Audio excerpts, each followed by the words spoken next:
This message ruined his life. Again, we are back on Mr. Ballin's channel, the Flannel King himself. Make sure you guys check out the brother's merch. Like I said, he got flannels, he got hats. I don't know. I'm wanting to check this out. I guess I'm a little confused because the video is so short. Normally it's like 18 minutes, 20 minutes. This is only like 11 and some change. So we're going to check this out again. Appreciate you guys coming over and watching. Shout out to all the good humans. Link is always in the description for those who are asking. We ain't going to waste no more time. Let's jump right into it. On a summer night in 2020, a young man received a notification on his cell phone. When he read it, he realized his life was over. But before we get into his story, if you're a fan of the strange, dark, and mysterious delivered in story format, then you come to the right place because that's all we do, and we upload 3 or 4 times every week. So if that's of interest to you, please offer to buy the like button and order of their favorite food, fried chicken. But before you give it to them, remove the outer crispy layer from every piece. Also, please subscribe to our channel and turn on all notifications so you don't miss any of our weekly uploads. All right, let's get into today's stories.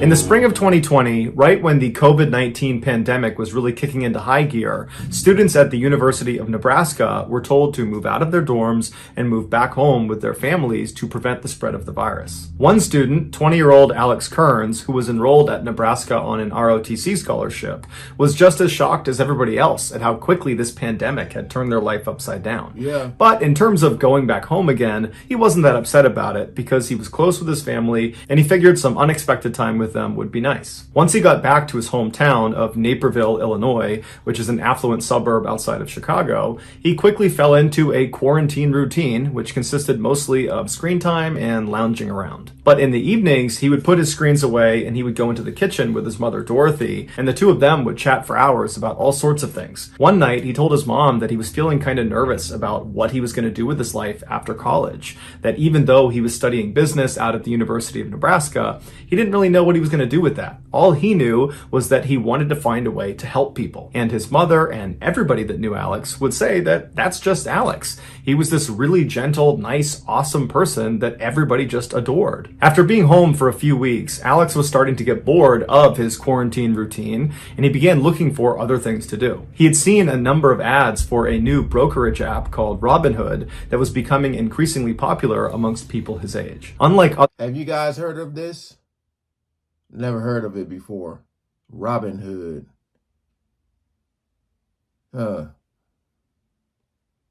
Their trading platforms, Robinhood was designed for the common person. There was not huge fees that needed to be paid by the investor as soon as they logged on, and the app was very sleek, and it turned trading kind of into a game on the app. Alex had a few $1,000s in his bank account, and so he figured, you know what the heck, I'll download Robinhood and see what I can do. What's the worst that can happen? After trading on Robinhood for a couple of days, Alex was hooked, and he showed his family that he was actually making a little bit of money, and he was learning about the stock market. His parents would later recall when they found out he was using Robinhood, they weren't concerned because Alex had always been incredibly careful with his money, saving most of it and very rarely spending much of it. And so they figured, he might lose his savings, but this right here is very important. I feel, as parents, if you feel like your child and they do things that seem out of character, that's always good. As far as I don't know what's going to happen with this, but as far as good when news come out about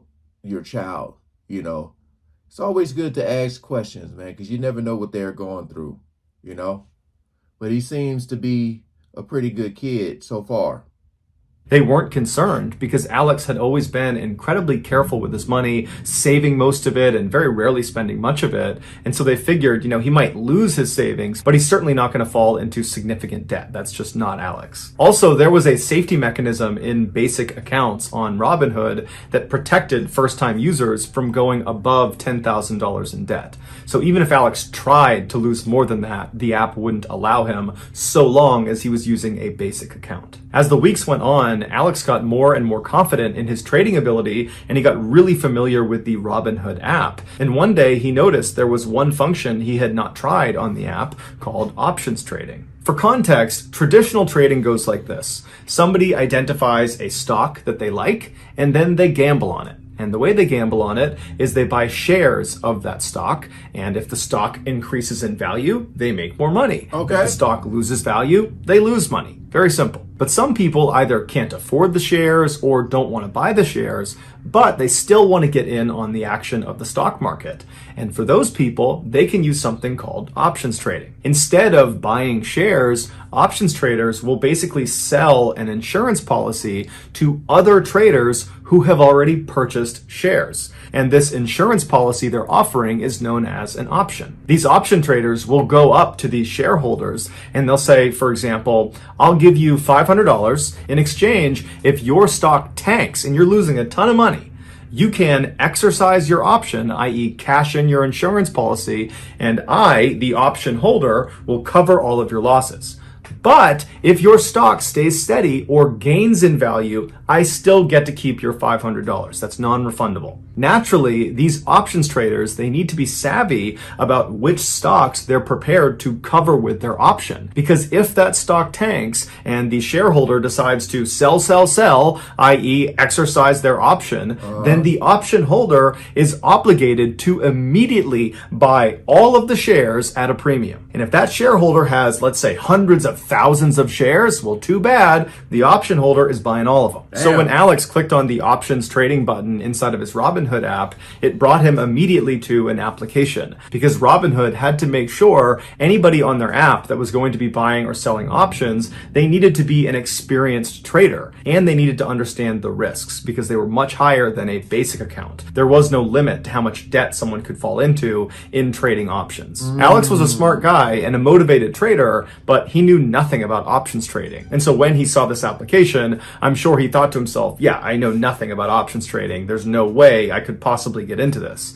But he decided, you know, what the heck? I will apply to go on to their options trading side just to see if they'll accept me. And so he fills out the application and almost immediately he is accepted onto that side of the platform. It would later turn out that application was kind of a sham. It did not really do very much to restrict access to that side. Alex was surprised at his acceptance, but he was also very excited.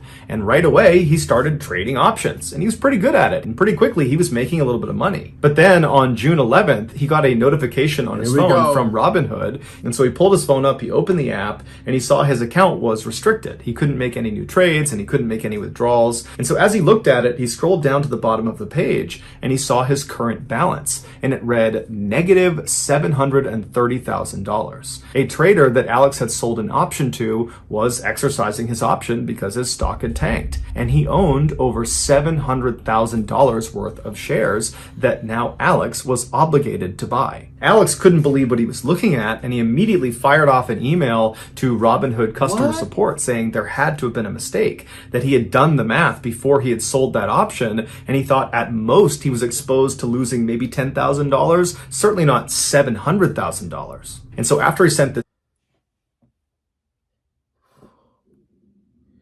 he seemed like a smart kid. And he said he'd do the math, 10,000, and you talking about seven?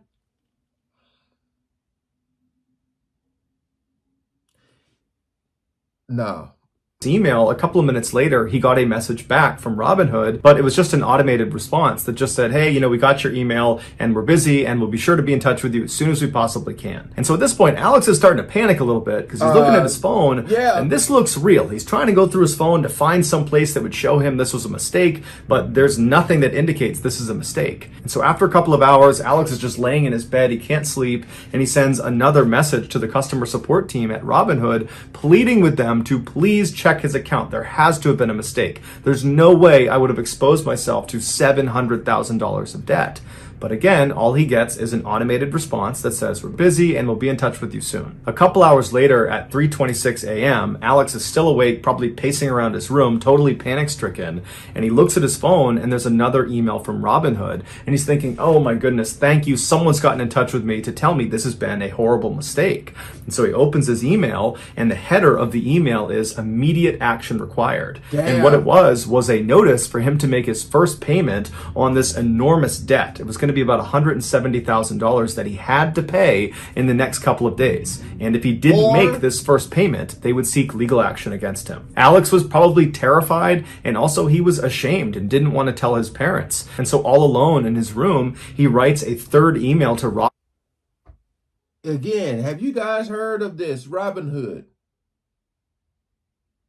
Or was somebody doing a scam? Because during 2020, it was some crazy stuff going on. Somebody like, I'm gonna build a fake something, because this is crazy. Immediate option. I mean, action.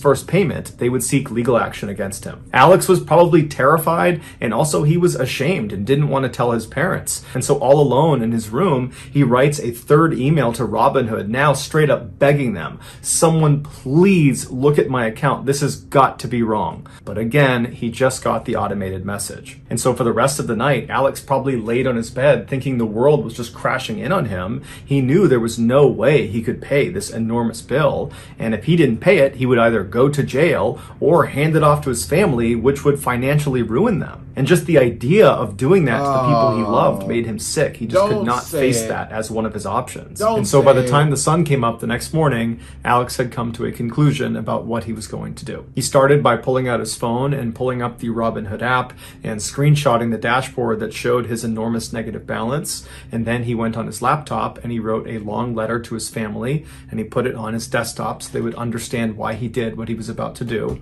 And then he left the house, hopped on his bike, and pedaled away. A couple hours later, a police officer arrived at the Kearns' household, and he told them that their son, their brother, Alex, was unfortunately deceased.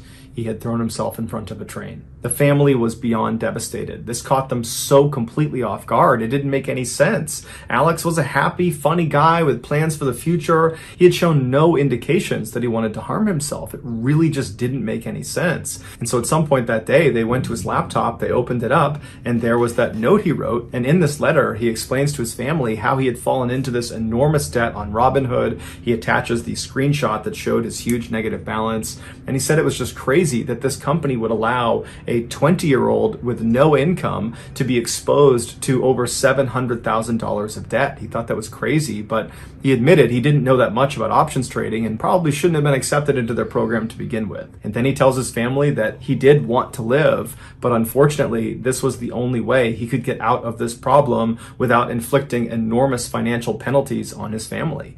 And so he believed he was protecting his family when he took his life. 24 hours later, Robinhood sent Alex another email, and it said, "Oh, that $730,000 debt that we said you owed, that was a mistake. You don't owe anybody any money." Alex's family has since filed a wrongful death lawsuit against Robinhood, saying that had they just had a person working their customer service desk, they could have talked to Alex and immediately seen that this was a mistake, and it would have saved Alex's life. Their case is still ongoing. So that's going to do it, guys. If you found the secret in today's episode, let us know.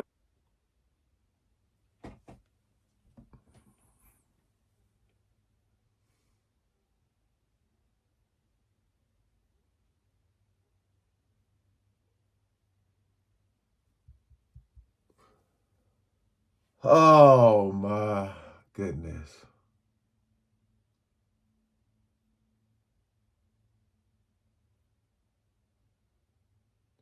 So I might have to edit out some of the stuff Mr. Baldwin was saying, just because, the whole censorship situation on YouTube. But my goodness. Yeah.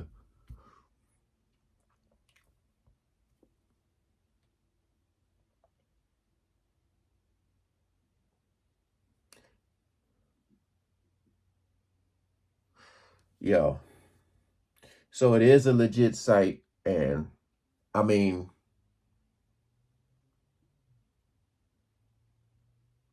that is crazy.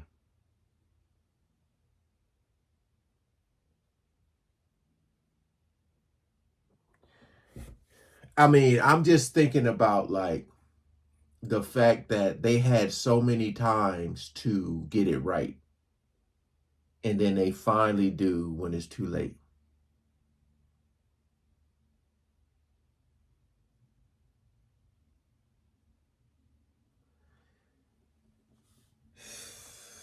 All right, you guys, that's going to do it. Appreciate y'all coming over and watching. Thanks for all the love and support. Make sure you subscribe to Mr. Ballin's channel, man. Peace out.